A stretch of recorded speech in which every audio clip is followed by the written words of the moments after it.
So, Robin, you have a hustler feeder. It's from New Zealand. Yes. What do you do with it? Or? So all we feed is grass and grass silage. Right. So we've been grabbing grass out the clamp, putting it in that and feeding it. This year we ended up doing some zero grazing with it, and it's been absolutely brilliant for it. We just thought we'd try it, and because we were desperate for silage, we've actually layered some milled straw on the top as well. And to get us out of a hole this year, we've got no intention of diet feeding, but actually it got us out of a hole because the wet grass coming in it just needed a bit of straw, and so the nutritionist said. So we just we were doing about 6 ton, I think it was 6 ton of this, no, about 4 tons of this a day and 6 tons of grass silage. Okay. And it just got us out of a hole. Yeah. So it's discharge only. There's no mixing with this, obviously. No, there's no mixing. It's got like a conveyor chain in the front, and it does have a bit of a tumble effect in there. Okay. But it's not. You wouldn't class it as a mixer wagon. Yeah, and it's only pit silage, is it? It doesn't do bale, obviously. They say you can do hay, big bale hay in there if it's not too tightly. Not too tightly baled, but we didn't want to bust it, so we haven't tried that yet. But they say you can do it. But we bought it literally for doing clamp silage. We had a couple of Richard Westons before that we'd sort of worn out, and they just fell to pieces, and we needed something desperate. We actually bought a second-hand diet feeder last Christmas because we ordered this and it hadn't come, and I like this machine, let's put it that way. It's simple. It's hydraulically driven, no PTO? Hydraulically driven, there's no PTO. There's a weigher on it, which is great because we wanted something with a weigher. Then if we want a little bit more silage, we can put a little bit more on. If we want a little bit less, we can put a little bit less silage so that we're not wasting silage up on the feed face. And it'll run off any tractor we've got. Very good. It's not too big. And there's a door at the back as well? There's a door at the back, and so if you need to eject it, you can. It's just a bed chain with a conveyor. So it's like the old kid feeder boxes, really, but it's instead of 3 rows of beaters, it's got like an elevator chain on a combine going up, and it's pretty heavy, to be honest. It's slightly wider than normal, but it's been fine. That was my one worry. It was sort of more for bigger places, but we've got some narrow lanes, and it goes down there fine. Will she discharge left or right then? Left or right, okay. And you can push, and they put a thing on where you can move the conveyor bed across a little bit, which I didn't want. Well, I'm very sceptical over because that's the bit that's going to get hit on Christmas Day. Yeah. When someone's in a rush, so we're very conscious of that. So you have an engineering background. I see you have a crate here. What do you use that for? We bought that actually. We bought we had that made up to move the calves in. I was going to get it galvanised. We haven't yet because the galvanising price is so high at the minute. So we haven't done that. But your Caterpillar machine then? Yeah. You imported that from America, did you?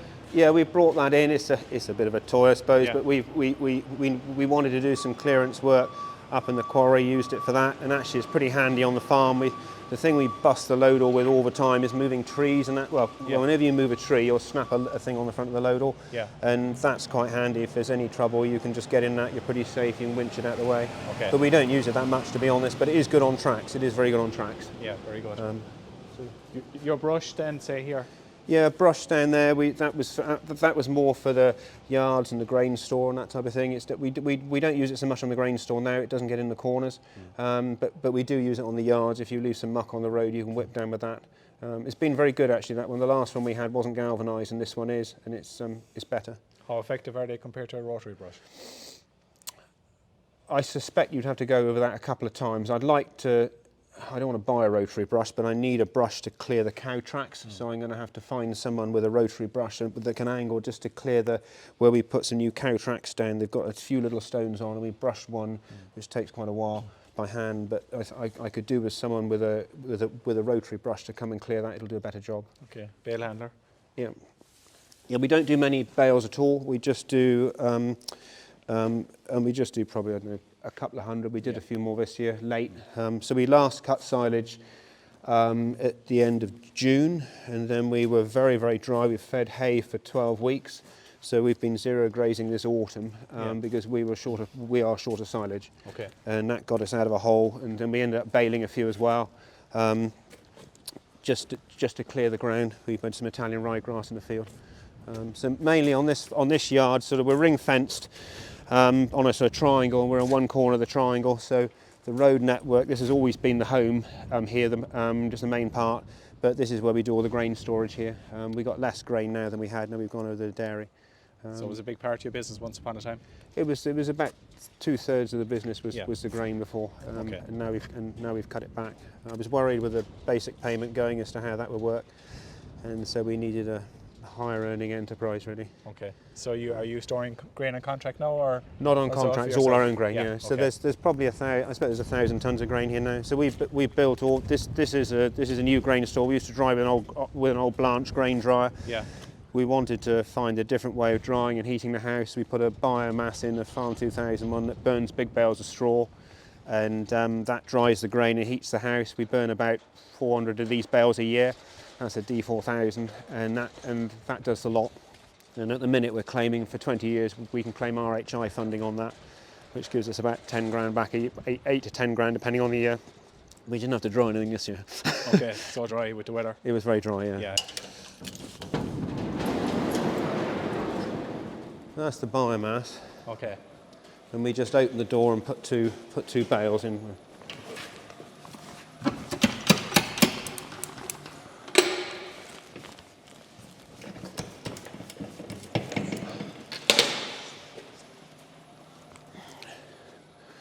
Okay. So you just put 2 bales in there Yeah. and literally strike a match, and she it's got a goes. water jacket up the top, but it heats, and you blow air in. It burns for about 5 hours, and that's given us anything between 800 and 1,000. I think it's kilowatt hours of heat. So basically, heating the house, and it's quite a large house. We'll have burnt 38 bales this year, but it has this month. But it has been a cold month. Normally, Yeah. we're about a bale a day, Okay. and we just burn it for 6 months a year while we're heating. Okay. And it's quite a distance from here to the house, isn't it? 100 metres, yeah. Yeah. And it's all done through insulated pipes. But it's quite simple to put in. Yeah. And that we store the heat in there. So what's this doing here then? So this is the heat store. That's a stainless steel ISO tank. Yeah. It's been insulated, so it's got about 27 tons of water in there. And we store the heat in there, and then that's piped off to the house, which is in these. That's an insulated pipe. And that goes about, so that's one, there's one goes to the grain store, and there's just a big radiator on the air inlet, and the other pipe, and the other set of pipes goes off to the farmhouse. Yeah. So it just works quite well. Yeah. Very nice. So And was that that's kind of granted then, Robin, that type of thing? Only on the RHI. Yeah. But we didn't get, we tried to get a grant for this, but we didn't. So I got the one for the RHI, but the rest of the grain store we just paid and built. Yeah. So we did all the only mistake we made with the only mistake we made in the whole thing was my tractor driver drove over our data marker when we first concreted this bit, and it went down 4 inches. So this was supposed to run 4 inches more in case it floods, because our grain store shouldn't catch fire, but it might flood because we're piping water around. And we did that to start with, so we welded a blooming datum point on the column in the end, and that wasn't going to come off. No. But it's amazing what you can do when you just get on with it. You know, you've just got to get stuck in.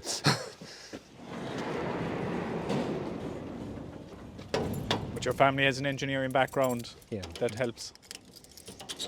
Yeah, we made Got anything jobs. from precast concrete, and This here then, Robin, here this? that's the ash scoop for the biomass Yeah. burner. Okay. Homemade, obviously? Or No, the front. It came with the front part. This part here, and then my tractor driver just welded this on. He's very good at fabricating, Yeah. and he just welded that on. And we've been doing a lot of fencing. It's a bit of a mess at the minute. Yeah. That's the old Cape trailer, and so we had about 8 bale trailers when I first came here with the turntables on the front, and we load 1,600 bales on them just the night before and unload them up in the shed. So I think we did about just under 30,000 small bales on a busy year here, and that was a lot of moving. I was the youngest by 30 years, and it was quite a lot of hard work. So we went over to big bales in the end. Right. Original trailer? Yeah. Okay. And brake on it or whatever? Yeah, that would convert to a grain trailer, I think a 5-tonner or something like that. Yeah. But we use it as it was a Cape trailer, and we use it as a fencing trailer now. Yeah. Nice original sign. Yeah. Yeah. So Robin, for feeding your some animals, obviously with your concentrate and grain, you've got this device here. Do you want to explain what it is? It's basically a hopper with an auger on some weigh cells which sits on the chassis. When we were feeding the beef cows years ago, we wanted a way of feeding other than handling 100-weight Hessian sacks of cake all the time, or meal that we mixed to sales, because it was just moving bags all the time. So we had this made, and it's so simple, and it just feeds anything. You can see what you're feeding. It hitches on any tractor. We pull it under the hopper up there and fill it up, and it just works a treat. And we use it. We've been using it this year for the heifers, and also the calves. We just stick it back up, just stick it on the back of the Kubota, and it's absolutely fine. It's just so simple. Okay, so PTO driven. It's PTO driven. There's a 90-degree gearbox, a chain drive, and an auger in the bottom, and it just is just basically like a hopper on an axle, and it just works a treat. It's got some weigh cells on it, so we know how much we're giving them, and you get used to it, and it's pretty good. It takes about probably 1,800 kilos of nuts, or about 1.5 tons of meal, and it works a treat, to be honest. It's just so simple. So where we saw your 1-year-old heifers over, how long would it take to feed them, say, manually compared to with this? It's not necessarily the feeding, it's getting the feed over there manually. Yeah, true. Because you've got to get it over there. Yeah. I mean, we were bucketing it out, and this would be done in 20 seconds. Yeah. Whereas over for each side, whereas over there with the bucket, you'd be there 10 minutes, I suppose. Okay. You know, and then you've got to get the feed over there as well. Yeah. We used to take it all around in sacks once a week. We used to take about five tons around a week. Okay. And it just takes time. Yeah. Whereas now it's saved a huge amount of time. Okay. So we're feeding about 1/2 ton of cake a day, with about 1/2 ton of nuts a day with this now. We haven't used it for years, but we're back on feeding nuts, so it's just been sat in the shed, greased up, ready to go when we need it next. Pretty pleased. To continue our team on machinery, a Kubota tractor, you're quite happy with it? We bought a Kubota when we started off with the dairy, to go in the dairy, and that was a little one about the size of 135, and it was a hydrostatic. It saved our knees. It's been very good, and we needed a lower tractor because we've got a couple of bigger ones, but they can't go under the roofs. We wanted a smaller one, a lower one. This has come in a very cheap price. It's half the size of our bigger tractors, but quarter the price. Right. And it does exactly what we want. It's about 110 horsepower. We've had it on a 3-metre mow when we've been zero grazing. We've only just had it this winter. We're really, really pleased with it. Yeah. It's just simple, it's comfortable, it does what you want. It's a yard tractor, it turns tight. It's just a job, really. Yet it's big enough to do the other jobs as well. Yeah. So quite a big roller there we're seeing. How old is it? About 35 years, I spent. Yeah. So that's got wooden block bearings. It's just been brought back now because the wooden blocks have gone. We've got to make some more. Okay. But most of the stuff most of the kit's just kept under cover, so it just lasts for years. If you look after it, you haven't got to keep buying it. So you said wooden block, then say what's the advantage of them? Was it just it's just the way it is. It's got a massive shaft about this big and a bearing that big cost a fortune. Yeah. So they used to do them all the wooden blocks, and you just pour some oil on the side. Okay. And that's what lubricates them. But they've worn out. I think I replaced them once about 15, 20 years ago. Okay. And they're due to be replaced again now. Filled with water or Filled with concrete? water, Okay. yeah. Filled with water. But why we have such a big roller? Because we're quite limited. Oh, he must come back here. Sorry, because we're quite limited on the time to get out because we're fairly wet ground. Yeah. So we can just get on with it, and you can get on a bit quicker because it's a big enough roller. It's going to do the job. Okay, and you'll scrape at the back then to keep the sods off. Yeah, it's pretty good. It's pretty good.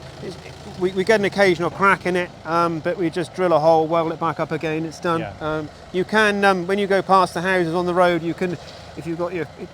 If you're stood inside, you can feel the wobble of the ground because it is quite heavy. Yeah. That aside, contracting then is obviously a big part of it, machinery-wise. You're getting contractors in to do your slurry. We used to do everything ourselves, Yeah. and the only thing we've never been able to do is wrap bales. We now don't do our own combining, we don't do our own silaging, but otherwise with the arable we do everything. With the slurry spreading, we've got an old tank or a small one for emergencies, but otherwise the slurry spread with umbilical on the closer fields, or we get the contractors in to do just to tanker it off to the other fields. So we do a fair bit of work ourselves still, but not as much. Yeah. And I think it's more efficient because it's just done a lot quicker. Yeah. No, it's a trend with a lot of people. But it depends on the cost. The kit's getting dearer and dearer and dearer, Yeah. and the costs are going up. And there's going to come back to a change at some point, I think, and that's why we try and keep things as simple as we can, because the kit's just getting so expensive. Yeah, you need it out every day if you have it. Sorry? You need that kit working every day. You do. If you're spending that kind of money. I thought with the dairy we'd do 1,000 hours a year on the load all, but we don't. We do 500 hours a year because we've got a simple system. Yeah. We don't handle many silage bales, and I think that uses a lot up. We use the load all to fill up the feeder box, and then also just to put the bales in for the just for bedding for the cattle about twice a week. Otherwise it's loading grain or whatever. And that's probably the most expensive machine on the farm. I always thought was the load all, apart from the combine. So ours now, we've just kept it on. It's not doing many hours. It's done about just under 7,000 hours now. We'll keep it on a bit longer. We just keep it serviced well. So now we used to do a lot of servicing ourselves. Now we get the main dealers in, or a chap that knows better than we do. Yeah. Just on how to service it. It's done right, and it makes the machine last a bit longer. Yes. Cool. Very good.